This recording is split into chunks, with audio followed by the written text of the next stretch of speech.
Hey everyone, welcome back to Her Final Word. It's Christie here. You know, they say small towns have the biggest ears, but honestly, malice doesn't care about your zip code. It thrives in high-end country clubs, quiet suburbs, and even inside churches. Before we dive into today's mind-blowing letter, do me a quick favor. Drop your city in the comments below, but tell me one unspoken rule about where you live. Is it never look your neighbor in the eye before coffee? Or don't trust anyone who owns a golf cart? Let's see which city has the most interesting vibe. Today's story comes from Diana, an elegant $60-year-old woman who reminded an entire town that just because she is quiet, it doesn't mean she is blind. Stick around until the very end, because after we see how Diana handled this, I'm going to share 3 brutal but highly effective psychological strategies on how to completely disarm a rumormonger and turn their own social weapons against them. Trust me, you'll want to take notes. Before you all take a sip of that expensive champagne, I think you should hear how my maid of honor actually spent her Tuesday nights. Nora, honey, don't look at the doors. They're locked. Everyone, look at the screens. They tell you that by the time you reach 60, life slows down. They tell you the drama of youth fades away, replaced by the calm of retirement, gardening, and peaceful Sunday mornings. That is a lie.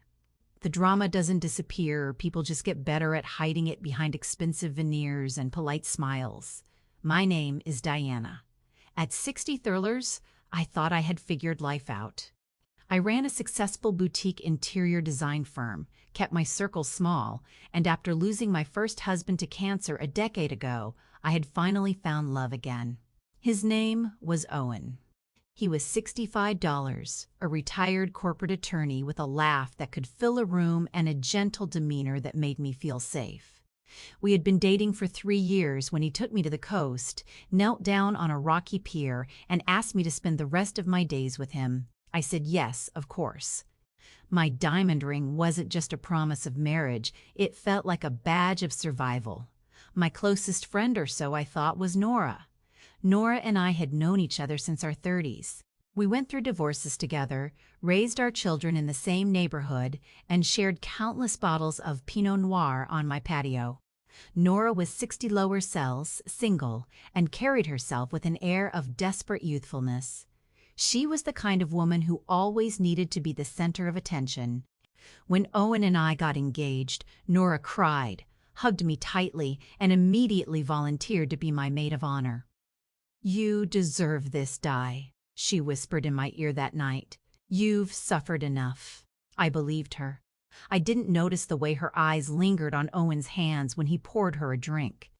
I didn't notice how she always managed to wear low-cut tops whenever we invited her over for dinner, or how she kept track of Owen's golf schedule. I was too happy to notice the thorns growing right next to me. But looking back, the signs were there. It started with small comments. Nora would look at my wedding planner notebook and say things like, "Are you sure about a white dress, Diana? At our age, maybe a nice cream or beige is more appropriate. We don't want people whispering." I laughed it off. I thought she was just being old-fashioned. But the whispers she was warning me about weren't coming from the town. They were coming directly from her. One evening, about 4 months before the wedding, I walked into our local country club to meet a client. As I passed the lounge, I heard a group of women from our charity committee talking. The moment I stepped into the room, the laughter stopped. The silence was heavy, thick, and suffocating. "Hi, Diana," one of them said, her eyes darting to her lap. "We were just talking about the catering for the gala." They weren't talking about the gala. I could feel it in my bones. And as I turned away, I caught the slight, satisfied smirk on Nora's face as she took a slow sip of her drink from the corner booth. Within 3 weeks, my world began to shift in ways I couldn't comprehend. It started with the invitations. Several longtime friends, people I had known for 20 years, suddenly sent back their RSVPs with polite, clipped declinations. No explanation, just a cold, unable to attend. When I bumped into them at the grocery store or the local bakery, they would look at me with a mixture of pity and disgust, making quick excuses to escape the conversation. Then came the texts from Owen. He began asking strange questions. "Where were you after work yesterday, Di? Your office said you left at 4. "I was picking up the fabric samples from the warehouse, Owen." "Why?" "Nothing. Just making sure you're safe." His tone was changing. The warmth was draining from his voice, replaced by a tense, analytical coldness that he usually reserved for his legal cases. He started checking his phone constantly, sitting on the edge of the bed late at night, typing furiously. When I asked him what was wrong, he would just sigh, shake his head and say, "Just stress from the merger, don't worry about it." But I did worry. The breaking point arrived on a Tuesday afternoon. I received an anonymous email. There was no text, just an attachment, a grainy, low-light photograph. It showed a woman who looked exactly like me, from the silver blonde bob cut down to the specific navy silk trench coat I owned, sitting in a dimly lit VIP booth at a notorious downtown nightclub. A young man, easily 30 years younger, had his hands buried in her hair, their lips locked in a passionate embrace. The caption below the image read, "Does Owen know where his pension money is going, or who his beautiful bride is spending her nights with?" My breath caught in my throat. My heart hammered against my ribs like a trapped bird. It wasn't me. I hadn't been to a nightclub since 1994. But looking at the photo, even I had to admit the resemblance was terrifying. The coat, the hair, the profile. It was a masterclass in deception. Before I could even process it, my phone rang. It was Owen. His voice was shaking, cracking under a weight I had never heard him carry before. "Diana, I need you to come home, now." When I walked through the front door, the atmosphere in our living room was like ice. Owen was sitting on the sofa, his head in his hands. Standing next to him, with her hand resting comfortingly on his shoulder, was Nora. She looked up at me with tears in her eyes, tears that looked incredibly practiced. On the coffee table lay a printed stack of photos. Not just the one from the email, but 5 others. Me entering a cheap motel. Me sitting in the passenger seat of a sports car with a blurred face next to me.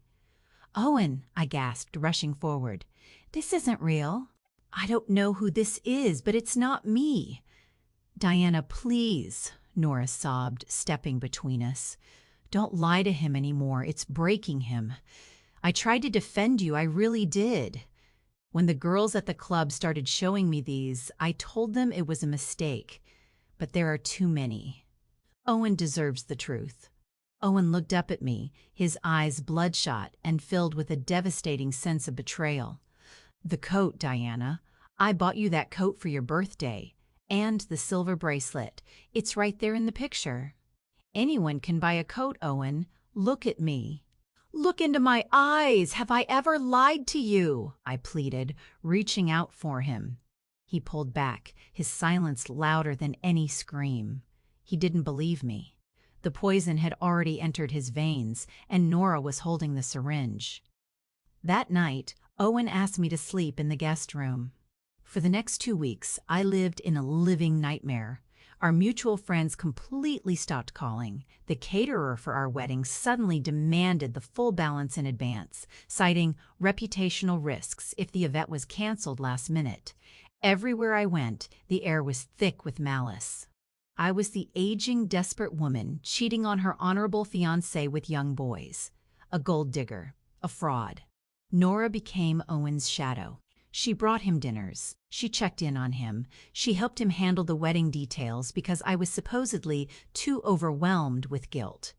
I spent those 2 weeks not crying, but thinking. I am a designer. My job is to look at a chaotic space and find the structure, the lines, the errors. I began to analyze the photographs. I zoomed in on the digital files that had been sent to my email. I'm not a tech genius, but my nephew is a digital forensic analyst for the state police. I sent him the files. 2 days later, he called me back. "Aunt Di," he said, his voice grim, These are incredibly high-quality deepfakes mixed with careful Photoshop. The body belongs to a local influencer who posts from those clubs. Your face was mapped onto hers using AI software. But whoever did this made one massive mistake. "What is it?" I asked, my knuckles turning white. The metadata on the original files wasn't wiped properly before they were converted to JPEGs. The digital footprint traces back to a specific IP address. And the software used to rent the AI rendering tool was paid for with a credit card registered to a business called Nora Designs. My heart stopped. Then it hardened into a block of pure, unyielding granite. It was Nora, all of it. The rumors, the country club whispers, the photos. She didn't just want to ruin my wedding. She wanted to erase my dignity, steal my fiancé, and leave me with nothing. I didn't confront her. I didn't storm over to her house. If I confronted her now, she would play the victim, Owen would defend her, and I would look like a hysterical, jealous woman trying to deflect blame. No. A woman who spends months destroying her best friend's life doesn't deserve a private conversation. She deserves a public execution. I called Owen into the kitchen that evening. He looked exhausted, hollowed out by the doubt. "Owen," I said softly, keeping my face completely blank. "The wedding is in 3 days. If you want to call it off, tell me now. But if you want to see the truth, look me in the eyes on that altar. If you still doubt me then, you can walk away." He looked at me, torn between the mountain of fake evidence and the 3 years of pure love we had shared. "I want to believe you, Diana. God, I want to." "Then don't cancel anything," I said. Let the day proceed. The morning of the wedding was beautiful, which felt like a cruel joke from the universe. The sun was shining over the historic stone chapel we had rented. In the dressing room, Nora was buzzing around me like a vulture circling a dying animal. She kept fixing my veil, her hands trembling with what I knew was excitement, not nerves. "You look beautiful, Diana," she said, her voice dripping with fake sympathy. "Whatever happens today, just know I'm here for you. Even if Owen looks nervous, just hold your head high." "Oh, I intend to, Nora," I replied, looking at her reflection in the mirror. "I intend to hold it very high." When the heavy wooden doors of the chapel opened, the pews were packed. But the atmosphere wasn't joyful. It was tense. The guests were looking at me like I was walking to a guillotine rather than an altar. I could hear the faint rustle of clothing as people leaned in to whisper behind their hymnals. "Look at her. How can she wear white? I heard Owen almost called it off yesterday." Disgusting at her age. I ignored them all. My eyes were fixed on Owen. He stood at the altar in his charcoal suit, looking pale, his eyes scanning my face for a sign of guilt. Next to him stood his best man, and right behind me walked Nora, holding my train, smiling like she had already won the lottery. We reached the altar. The priest began the liturgy. "Dearly beloved, we are gathered here today." The words washed over me. I waited. My heart was beating steadily now. The fear was entirely gone, replaced by a cold, calculating precision. Finally, the priest reached the pivotal moment. If any person can show just cause why they may not be lawfully joined together, let them now speak, or else hereafter forever hold their peace. The chapel fell into a dead, suffocating silence. Nobody moved. "I do," I said clearly. The priest blinked, startled. Owen gasped, his eyes widening. A collective murmur rippled through the pews. "Diana?" Owen whispered, his voice cracking. "What are you doing?" I turned away from the priest and walked over to the lectern where the church sound system controls were housed. The sound technician, whom I had paid a very handsome fee 2 hours prior, looked at me and nodded. "I have a confession to make," I said into the microphone, my voice echoing off the stone walls. "There have been many rumors in this town about my fidelity, many whispers about who I am and what I've done. And today, I think it's only fair that we let the person responsible for those stories speak for herself." Nora's face drained of color so fast, I thought she might faint. She took a step forward, her hands shaking. "Diana, stop this. You're having a breakdown. Owen, do something." "Sit down, Nora," Owen ordered, his legal instincts suddenly kicking in as he saw the sheer terror on her face. The sound technician pressed play. Instead of the wedding march, a crisp, clear audio recording began to blast through the church speakers. It wasn't a phone call, it was a series of voice notes downloaded directly from Nora's iCloud account, which my nephew had accessed using the digital trail from the photos. "Hey, sweetie," Nora's voice boomed through the chapel, sounding incredibly smug. "The Photoshop turned out perfect. I used the pictures of that girl from the Onyx Club. Diana is so clueless, she doesn't even know what an IP address is.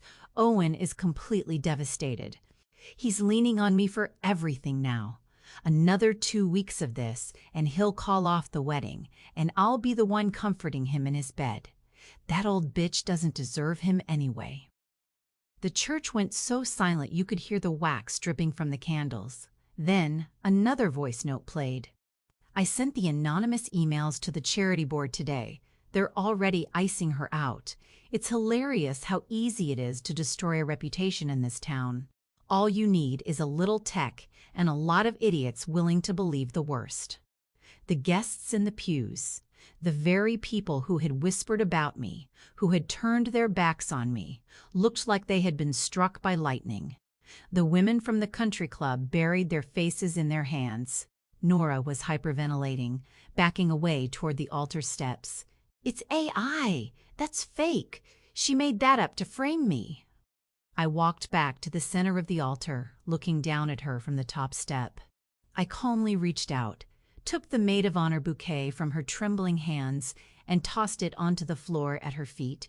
"The digital forensics report has already been filed with the police department for cyber harassment and defamation, Nora," I said, my voice completely calm, devoid of anger, which made it terrifying. "You wanted my light so badly? You wanted this altar? You can have it. But you'll be standing here alone." I turned to Owen. He was staring at me, tears streaming down his face, his mouth opening and closing as he tried to find words. "Diana! Oh my God, Diana, I am so sorry," he choked out, reaching his hands out to me. "I should have known. I should have trusted you."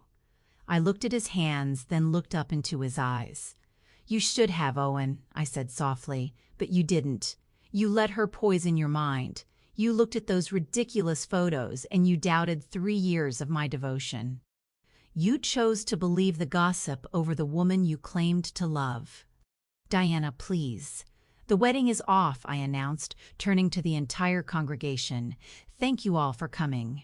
The reception is canceled, but feel free to enjoy the catering. I'm going to Paris." I turned on my heel, my white silk dress trailing behind me, and walked down the aisle alone. As I passed the pews, people shrank away, unable to meet my gaze.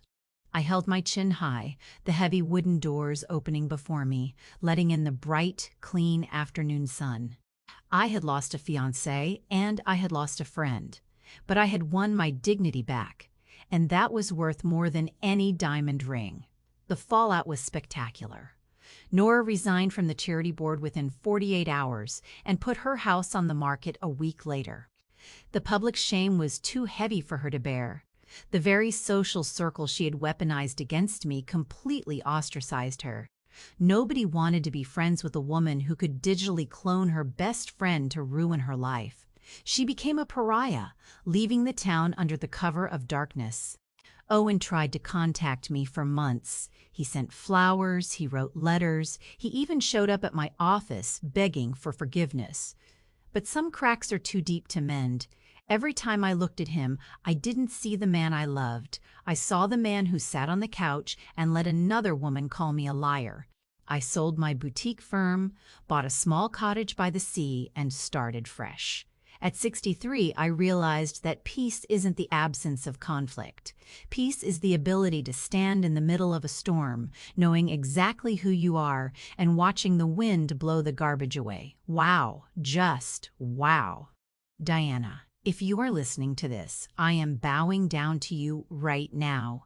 The sheer composure it takes to hold that evidence until the absolute perfect moment of maximum exposure, that is legendary. Nora thought she was playing chess, but she forgot that a woman with decades of life experience knows exactly how to spot a snake in the grass. And as for Owen, honestly, Diana made the right call. If a man's trust can be broken by an anonymous email without a proper investigation, he isn't a partner, he's a liability. Now, as promised, let's talk about how you can handle this if you ever find yourself in a whispering gallery of rumors. Here are 3 psychological strategies to completely neutralize a smear campaign. The info vacuum. When people start spreading rumors, they are desperate for your reaction. They want you to get angry, cry, or defend yourself because defense looks like guilt. Diana didn't scream or fight. She went completely silent while she gathered her facts. Control your emotions, deny nothing publicly until you have the definitive proof, and let them get sloppy because they think they've won. Target the source, not the echoes. Don't waste your energy arguing with the people who believe the gossip, like the country club ladies.